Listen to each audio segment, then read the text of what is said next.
एक कमजोर छात्र भी सीआरपीएफ टेक्निकल और ट्रेड्समैन का एग्जाम कैसे निकाल सकता है, वो क्या रणनीति होगा, आइए इस वीडियो में हम लोग जानते हैं। दो सब्जेक्ट जो इजी था ये भी वो छोड़ के बैठ गए हैं, इसको भी पूरा नहीं किए हैं। एग्जाम में जाएंगे वो सोचेंगे मैथ क्लास की है, मैथ बनाते हैं, मैथ टोटल गलती होगा, रीजनिंग पढ़े नहीं, हिंदी पे ध्यान दिए नहीं है, वो भी गलती हो जाएगा। तो ऐसे करने से कोई फायदा तो होगा नहीं। इस एग्जाम में आपको ज्यादा स्कोर करने का जरूरत नहीं है और किस रूटीन को फॉलो करके आप इस एग्जाम को अच्छे से निकाल सकते हैं इस पूरे सिलेबस के अनुसार।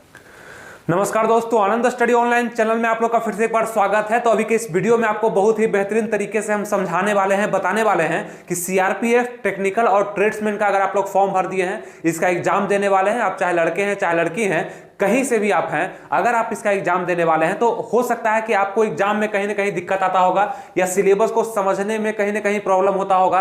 अपने आप को आप खुद नहीं समझा पा रहे होंगे कि किस स्ट्रेटजी को अपना करके आप इस सिलेबस पर काम करेंगे और इस वैकेंसी को आप अच्छे से निकाल पाएंगे। इस वीडियो में आपको सब कुछ समझ में आने वाला है। जैसे कि आपको पता है कि आपका सिलेबस क्या है आपके ट्रेड्समैन और टेक्निकल के लिए सीआरपीएफ में, इसी सिलेबस को पूरा करके बहुत सारे लोग इसमें क्वालिफाई कर जाएंगे और इसी सिलेबस को पूरा नहीं करके बहुत सारे लोग डिस्क्वालीफाई करेंगे, कट ऑफ में नहीं आ पाएंगे और उनका वैकेंसी नहीं निकल पाएगा और फिर से वो दूसरा वैकेंसी को अप्लाई करेंगे। आपको क्या करना है वो आपको जरूर समझना चाहिए कि यही 4 सब्जेक्ट को पढ़ करके हम अच्छा स्कोर कर सकते हैं। मात्र 100 नंबर का हमसे एग्जाम लिया जाएगा और उसके बाद ज्यादा कट ऑफ भी इसमें नहीं जाने वाला है। ठीक है, मानते हैं वैकेंसी बहुत दिन के बाद आई और बहुत सारा फॉर्म भी इसमें गिरा है, लेकिन फिर भी बहुत सारे लोग अच्छे से तैयारी नहीं कर पाएंगे क्योंकि वो किसी और वैकेंसी की तैयारी कर रहे हैं। अगर आप सीआरपीएफ ट्रेड्समैन टेक्निकल के लिए अच्छे से तैयारी करते हैं, आपका ट्रेड टेस्ट पे भी अच्छा पकड़ है, आप जानते हैं उसको, तो बस ये सिलेबस को अच्छे से पूरा करना होगा। क्योंकि सबसे बड़ी बात क्या है ना, ये सिलेबस आप लोग के पास थोड़ा सा दिख रहा होगा कि 4 सिलेबस 4 अलग अलग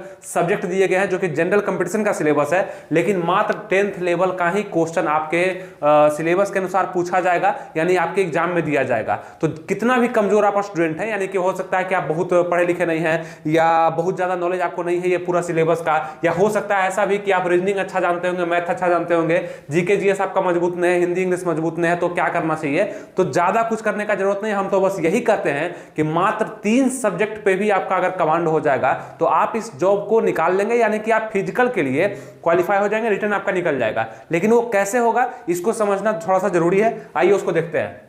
जैसे कि आपको पता है कि आपके सिलेबस में जीके जीएस और जीए यानी करंट अफेयर्स, उसके बाद आप देखेंगे यहाँ पे जनरल साइंस है, जनरल नॉलेज है। तो जीके जीएस से क्वेश्चन आएगा, जैसे पॉलिटी हो गया, इकोनॉमिक्स हो गया, आपका ज्योग्राफी हो गया, हिस्ट्री हो गया, विविध वगैरह का जो पोर्शन हो गया वहां से क्वेश्चन पूछा जाएगा। उसके बाद जनरल साइंस यानी फिजिक्स केमिस्ट्री बायो से क्वेश्चन आएगा और जनरल अवेयरनेस करंट अफेयर्स के भी 1-2 प्रश्न आपके एग्जाम में पूछे जाएंगे, जिसका महत्व 25 नंबर का होगा। एक चीज जरूर आप लोग गौर करिएगा, आप चाहे बहुत ज्यादा मेहनत कर रहे हैं या कम मेहनत कर रहे हैं, आप कमजोर स्टूडेंट है या बहुत फास्ट स्टूडेंट है, जानते हैं कि तैयारी कैसे करना है, आपको चारों सब्जेक्ट के लिए नंबर सेम दिया जा रहा है, 25 नंबर ही दिया जा रहा है। और इस वीडियो में बुक भी आपको सजेस्ट करते हैं, जो स्टडी गाइड है आप लोग के लिए स्पेशल निकाला गया है इसी 2023 में सीआरपीएफ के लिए, वो भी आपको बताएंगे। ठीक है, स्कोर के लिए भी समझेंगे, कितना देर आपको कैसे पढ़ना चाहिए वो भी समझेंगे। बाकी देखते हैं आगे क्या क्या है। पहले आप सावधानी से यहाँ पे समझते रहिए कि टोटल जितना भी आप सिलेबस का तैयारी करेंगे, आप देखेंगे चारों सिलेबस से 25 क्वेश्चन ही पूछा जा रहा है।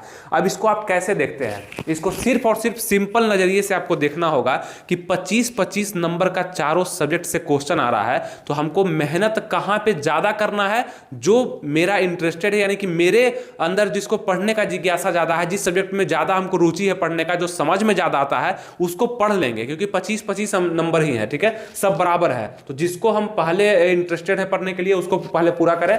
जैसे कि हम मानते हैं कि आप बहुत ही कमजोर स्टूडेंट हैं, आपको कुछ नहीं आता है, लेकिन आप जरूर जानते होंगे कि आप जनरल कंपटीशन में अगर हैं तो रीजनिंग काफी इजी होता है। तो सबसे पहले आपका काम है कि 5 दिन लगे 10 दिन लगे, आप इस रीजनिंग को पूरा कर लीजिए। 25 में से कम इतना स्कोर जरूर करें कि 23 नंबर आपका आ जाए, क्योंकि इजी होता है, सबके लिए इजी होता है, बहुत सारे लोग इसको अच्छे से बनाएंगे, तो आपको भी बनाना चाहिए।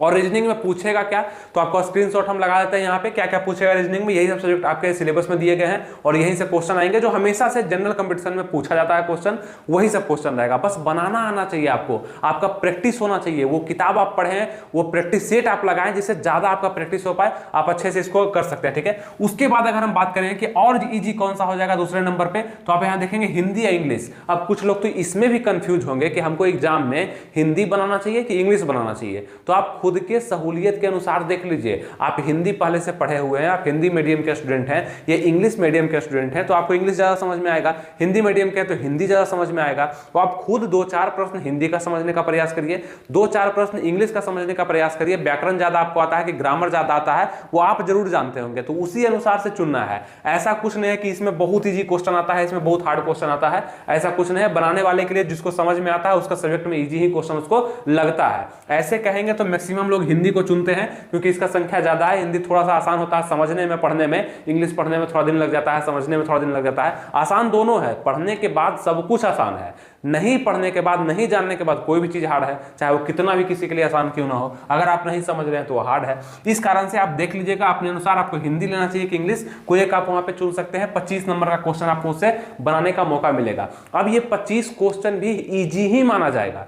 कमजोर स्टूडेंट के लिए, जो कम पढ़े लिखे हैं, उनको हिंदी पढ़ने में क्या दिक्कत आएगा बताइए। हिंदी आप कवर कर सकते हैं, किसी भी बुक से कवर कर सकते हैं, ऑनलाइन भी कवर कर सकते हैं। समास हो गया, अलंकार हो गया, छंद हो गया, रस हो गया, आपका शब्द हो गया, शब्द संरचना हो गया, यही सब से क्वेश्चन वहां पे देखे जाते हैं। इसको पढ़ लीजिएगा, हिंदी में क्वेश्चन बनने लगेगा, पैराग्राफ भी आपको दिया जाएगा, रिक्त स्थान की पूर्ति भी आपको दिया जाएगा, ईजी रहेगा। यहां से भी 25 में से कम आपको स्कोर करना है, 22 से 23 नंबर स्कोर करना है, क्योंकि ये दोनों पोर्शन कोई नहीं छोड़ेगा। तो आप क्यों छोड़ रहे हैं, आज से ही लग जाइए। अब दिक्कत कहां पे आता है आपको ये बताते हैं। कई सारे ऐसे लोग होंगे ना कि मैथ का क्लास पकड़ लिए होंगे और मैथ को पढ़ रहे होंगे, जबकि उनका मैथ पे जरा सा भी कमांड नहीं होगा। इससे पहले इस वैकेंसी के लिए वो मैथ को पढ़ रहे हैं, बोर हो रहे हैं, समझ में नहीं आ रहा है। अब हो क्या रहा है उनके साथ कि मैथ भी नहीं समझ में आ रहा है, मैथ भी नहीं बन रहा है, इंटरेस्ट भी पढ़ाई में खत्म हो रहा है, और ये 2 सब्जेक्ट जो इजी था ये भी वो छोड़ के बैठ गए हैं, इसको भी पूरा नहीं किए हैं। एग्जाम में जाएंगे वो सोचेंगे मैथ का क्लास किए, मैथ बनाते हैं, मैथ टोटल गलती होगा, रीजनिंग पढ़े नहीं, हिंदी पे ध्यान दिए नहीं है, वो भी गलती हो जाएगा। तो ऐसे करने से कोई फायदा तो होगा नहीं। आपको करना ये है कि जो आप समझ सकते हैं खुद से उसको करिए, और बाकी में अगर नहीं समझ में आ रहा है तो उसका क्लास भी कर लेंगे, उसका प्रैक्टिस सेट भी लगा लेंगे, पढ़ भी लेंगे, और जितना आएगा आएगा। आप अपने तरफ से तो 100% दे दीजिएगा, उसके बाद जो होगा देखा जाएगा, है ना, ये चीज है। उसके बाद देखेंगे कि जीके जीएस है और करंट अफेयर्स है यहाँ पे, और जनरल साइंस है, इससे ही 25 क्वेश्चन है, और मैथ से ही 25 क्वेश्चन है। अब आप लोग खुद डिसाइड करिए। मेरे अनुसार तो आपको हम बताया कि ये 2 सब्जेक्ट को आपको सबसे पहले कवर करना चाहिए। इसका प्रीवियस ईयर भी आप देख लेंगे, आपको जो बुक हम सजेस्ट करने वाले हैं वो एक बार देख लीजिए, क्योंकि आपके लिए स्पेशल बनाया गया है 2023 में, सीआरपीएफ के लिए, कांस्टेबल, टेक्निकल और ट्रेड्समैन के लिए, अग्रवाल एग्जाम कार्ड की तरफ से। ये आपका पूरा स्टडी गाइड है, मतलब जितना भी सब्जेक्ट आपको यहाँ पे दिख रहा है वो सब यहाँ पे दिया गया है, और कॉन्सेप्ट भी दिया गया, मतलब कॉन्सेप्ट ही है जितना भी है। जैसे कि आप किसी भी टॉपिक को पढ़ते हैं, केंद्रीय बजट के बारे में पढ़ते हैं, या भारत की मृदा मतलब मिट्टी के बारे में पढ़ते हैं, जलोढ़ मिट्टी, काली मिट्टी कहाँ है, कैसे कहाँ मिलती है, कहाँ पाई जाती है, ये सब चीज आपको दिया गया है। तो ये कॉन्सेप्ट भी हो गया, और आपको क्वेश्चन भी इसमें दिया गया, वो चाहे रीजनिंग का ही हो, कोई भी सब सब्जेक्ट से आपको क्वेश्चन मिल जाएगा। और आपको जितना भी सब्जेक्ट है उसका कॉन्सेप्ट पहले दिया गया, फिर क्वेश्चन कराया गया है, और यहाँ पे लिखा भी गया है कि मॉक टेस्ट भी 3 आपको दिया गया है, प्रैक्टिस कितना हो रहा है वो। तो स्पेशल आप लोग के लिए बुक निकाला गया, सीआरपीएफ के लिए, टेक्निकल और ट्रेड्समैन के लिए 2023 के लिए, पुरुष महिला दोनों के लिए है, स्टडी बुक है। और ये बुक का हम क्या करेंगे ना कि लिंक डिस्क्रिप्शन में दे देंगे। आप लोग बोलते हैं कि किस बुक को पढ़ें, तो अच्छा बुक है, हम खुद इसको पढ़े हैं, बहुत अच्छे से क्वेश्चन को इसमें दिया गया है, प्रीवियस ईयर को भी ऐड किया गया है, ये आपको जरूर फायदा करेगा। इसका लिंक हम कमेंट बॉक्स और डिस्क्रिप्शन में दे दिए, वहां से आप परचेज भी कर सकते हैं, कोई दिक्कत नहीं होगा। पूरा बुक को बनाइए, अच्छा है, एक बुक पढ़ करके आपका सिलेक्शन अगर हो जाएगा तो फिर क्यों ज्यादा पढ़ना। और जैसे बता रहे हैं उसको जरूर पढ़िए, जितना हम यहाँ पे बताते हैं इस बुक में उतना वैसे ही पढ़िएगा, ज्यादा फायदा करेगा। आप 25 नंबर मैथ हो गया और 25 नंबर जीके जीएस चुनने में आ गया। अब आप खुद से पूछिए कि आपका मैथ ज्यादा अच्छा है कि जीके जीएस ज्यादा अच्छा है। जो ज्यादा इजी आपको लग रहा है उसको ज्यादा मेहनत करिए पढ़ने में, और बस इतना कर लीजिएगा, आपका 3 सब्जेक्ट पे कमांड हो जाएगा। जैसे कि हम बोल रहे हैं कि मात्र 3 सब्जेक्ट भी आप अगर कर लेते हैं तो स्कोर आपका हाई होगा, यानी कि आप इस रेंज में आ जाएंगे, 70 से 80 नंबर आप सही कर पाएंगे, और कहीं भी कोई दिक्कत आपके एग्जाम में नहीं आएगा। ये कब होगा, जब आप कम से कम 3 सब्जेक्ट पे कमांड बनाएंगे अच्छे से, और चौथे में तुक्का भी लगा सकते हैं, हल्का फुल्का तो जरूर जानकारी हर सब्जेक्ट का किसी न किसी को होता है, वो आप भी समझते हैं। तो ये काम कर देना है। अब ये कर लेंगे, उसको लास्ट में अगर जीके जी उसको आप चुनते हैं तो अच्छे से कोई दिक्कत नहीं है, पढ़िएगा। करंट अफेयर्स ज्यादा नहीं पढ़ना है, जनरल साइंस को पढ़ लीजिएगा, बायोलॉजी पढ़ लीजिएगा, फिजिक्स पढ़ लीजिएगा, हिस्ट्री पढ़ लीजिएगा, ज्योग्राफी पढ़ लीजिएगा, आपका स्कोर अच्छा आ जाएगा, कोई दिक्कत नहीं है। इस तरह से आप अगर तैयारी करते हैं तो आप औरों से, और लोग से, जो भी लोग इस फॉर्म को भरेगा उससे बहुत आगे आप जरूर हो जाएंगे। आप महसूस करेंगे एग्जाम में कि आपसे क्वेश्चन बनने लगा है, और क्वेश्चन सटीक बनने लगा है, आपका स्कोर भी होने लगा है। अब स्कोर करना कितना है, स्कोर आपको 70 to 80 स्कोर करना है। ये आपका बहुत अच्छा स्कोर माना जाएगा, इतना पे आपका मेरिट बना दिया जाएगा।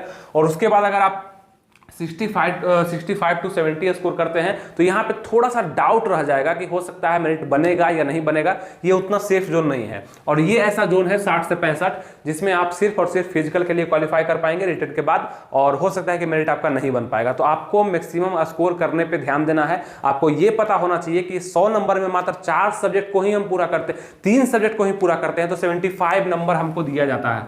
75 देखिए 25-25 तीनों है, 3 सब्जेक्ट को अच्छे से पूरा करते हैं तो 75 में से 70% तो कम से कम उठा सकते हैं, है ना। 70 क्वेश्चन तो बना सकते हैं, और अगर एक सब्जेक्ट को छोड़ भी दिए फिर भी एक सब्जेक्ट को ऐड कर दिए तो 15-20 नंबर वहां से आ जाएगा। तो अच्छा स्कोर आप कर सकते हैं, बशर्ते कि आपका नियम, आपका पढ़ने का जो तरीका होगा, किस तरीका से आप उसको पढ़ते हैं, कितना ईजी वे में लेकर के चलते हैं, कितना ज्यादा प्रेशर अपने माइंड पर नहीं होने देते हैं, ये सब चीज डिसाइड करेगा कि आपका एग्जाम में स्कोर कैसा होगा। उसके बाद डेली कितना घंटा पढ़ना है हमको सीआरपीएफ के एग्जाम के लिए, टेक्निकल के लिए, ट्रेड्समैन के लिए, तो हम मानते हैं कि 5 घंटा आप स्टडी करते हैं। और 5 घंटा क्या, अलग अलग सब्जेक्ट पे 5 घंटा नहीं, कोई एक से 2 सब्जेक्ट आप मैक्सिमम ले सकते हैं कि 2 घंटा हम हिंदी पढ़ लिए, 2 घंटा रीजनिंग पढ़ लिए। ये लगातार हम 10-15 दिन तक फॉलो किए, 20 दिन तक, फिर उसके बाद बदले कि 2 घंटा मैथ पढ़ लिए, फिर 2 घंटा जीके जीएस पढ़ लिए। इस टाइप से आप करते हैं तो बहुत अच्छा होगा। अब 5 घंटा में ऐसा नहीं कि 1 घंटा ये पढ़े, 1 घंटा ये पढ़े, ये पढ़े, ये पढ़े, कंफ्यूज हो जाएगा, कुछ भी पूरा नहीं होगा, सब अधूरा रहेगा, आप समझ नहीं पाइएगा। एक लॉन्ग टर्म तक एक विषय को लेकर के चलिए, उसको खत्म कर दीजिए, उसके बाद दूसरे विषय में आप इंटर करिए, बहुत मजा आएगा।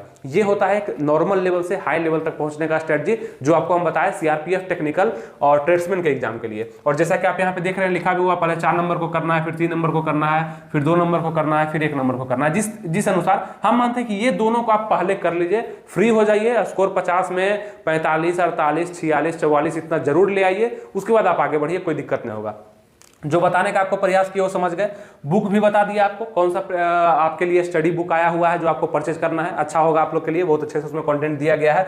और क्लास, कुछ लोग पूछेंगे कि क्लास भी हमको करना जरूरी होगा क्या, तो जरूरी नहीं है क्लास करना। इसलिए जरूरी नहीं है क्लास करना क्योंकि आप अगर क्लास करते हैं रीजनिंग का, हिंदी का, तो आप गलत कर रहे हैं, आप सिर्फ और सिर्फ टाइम वेस्ट कर रहे हैं। अगर आपका मैथ कमजोर है तो आप क्लास कर लीजिए, प्रैक्टिस सेट लगा लीजिए कहीं पर जाकर के, वो ठीक है, बस एक सब्जेक्ट का, ज्यादा का नहीं। जीके जीएस का अगर आप प्रैक्टिस सेट लगा रहे हैं तो वो भी सही है, कोई दिक्कत नहीं है। अब रीजनिंग का भी क्लास कर रहे हैं, इंग्लिश का भी कर रहे हैं, हिंदी का भी कर रहे हैं, तो टाइम वेस्ट कर रहे हैं। जो कमजोर है, जो आप नहीं कर सकते, जहां पे कॉन्सेप्ट नहीं है, उसका क्लास करिए, बाकी चीज का क्लास करने का जरूरत नहीं होगा। आप अगर एग्जाम को निकालना चाहते हैं, बाकी क्लास करिएगा तो 6-7 महीने 1 साल का कोर्स है, तब तक आपका एग्जाम हो जाएगा और क्लास रखा रह जाएगा, आपका कॉन्सेप्ट भी रखा रह जाएगा, एग्जाम में फायदा नहीं होगा। तो जो आपके लिए जरूरी है वही करना आपके लिए ज्यादा बेहतर भी होगा, ठीक है। ये समझ में आ गया। अब आइए थोड़ा सा कोई एग्जाम पैटर्न बता देते हैं, किसी एग्जाम का पैटर्न क्या होगा। 100 क्वेश्चन पूछा जाएगा आपके एग्जाम में, आपको पता है, बताए थे। टोटल मार्क्स आपका 100 होगा, यानी 100 नंबर ही दिए जाएंगे, प्रत्येक क्वेश्चन के लिए 1 नंबर दिया जा रहा है। टोटल टाइम आपको 2 घंटा का मिलेगा, 120 मिनट में 100 क्वेश्चन आपको बनाना है। अच्छा खासा समय दिया जा रहा है, कोई दिक्कत नहीं, बस आराम से बनाइएगा, सब्जेक्ट को पूरा कर लीजिए, जो तरीका हम बताए पढ़ने का वो तरीके पे करिए। और सब जितने भी लोग देख रहे हैं सब्सक्राइब कर लीजिएगा, लाइक कर दीजिएगा, इसलिए क्योंकि नेक्स्ट कोई भी वीडियो आएगा तो वो आपके पास पहुंच जाएगा बिना आपके स्क्रॉल किए हुए, बिना कुछ किए हुए, आपको समझ में आ जाएगा वीडियो आ गया है आपके लिए, वो आप जरूर देख पाइएगा। तो सब्सक्राइब अभी तक नहीं किए तो कर लीजिए, लाइक वगैरह करके शेयर वगैरह कर दीजिएगा। आइए आगे बढ़ते हैं हम लोग, देखते हैं आगे क्या क्या है। टोटल टाइम 2 घंटा का होगा, 120 मिनट का। पेपर का जो मोड होगा, ऑनलाइन आपका एग्जाम लिया जाएगा, ऑनलाइन एग्जाम होगा, सीबीटी कंप्यूटर बेस्ड एग्जाम होगा। उसमें आप लोग को अच्छे से थोड़ा देना होगा, प्रिपेयर होना पड़ेगा क्योंकि बहुत लोग ऑनलाइन एग्जाम देने का तरीका नहीं जानते हैं, कैसे कैसे क्या होता है, तो वो थोड़ा सीख लीजिएगा, अच्छा रहेगा, ठीक है। पेपर का मोड आपका बता दिए। लैंग्वेज ऑफ क्वेश्चंस क्या होगा, तो क्वेश्चन का जो भी लैंग्वेज होगा, मतलब जितने भी सब्जेक्ट है यहाँ पे, इसका जो क्वेश्चन का लैंग्वेज होगा, हिंदी इंग्लिश दोनों में रहेगा। हिंदी में समझ में आएगा, हिंदी में बनाइए, नहीं हिंदी में समझ में आ रहा है, इंग्लिश में जरूर पढ़ लीजिए क्वेश्चन को, हो सकता है समझ में आ जाए। इस टाइप से आपको फायदा हो जाएगा, ठीक है। दोनों भाषा में क्वेश्चन रहेगा। नेगेटिव मार्किंग है, इससे सतर्क रहना। नेगेटिव मार्किंग होने का ये थोड़ा सा ज्यादा आप में सतर्कता बढ़ना चाहिए, इसलिए क्योंकि आप अगर गलती कर रहे हैं, कोई भी चीज तुक्का मार रहे हैं कहीं पर, तो वो दिक्कत आपका ये होगा कि सही क्वेश्चन को गलत कर दिया जाएगा। जैसे कि 4 क्वेश्चन अगर आप गलत करेंगे इस एग्जाम में, सीआरपीएफ के टेक्निकल और ट्रेड्समैन के एग्जाम में, तो एक सही क्वेश्चन जो आप बनाए हैं उसका भी मार्क्स काट लिया जाएगा।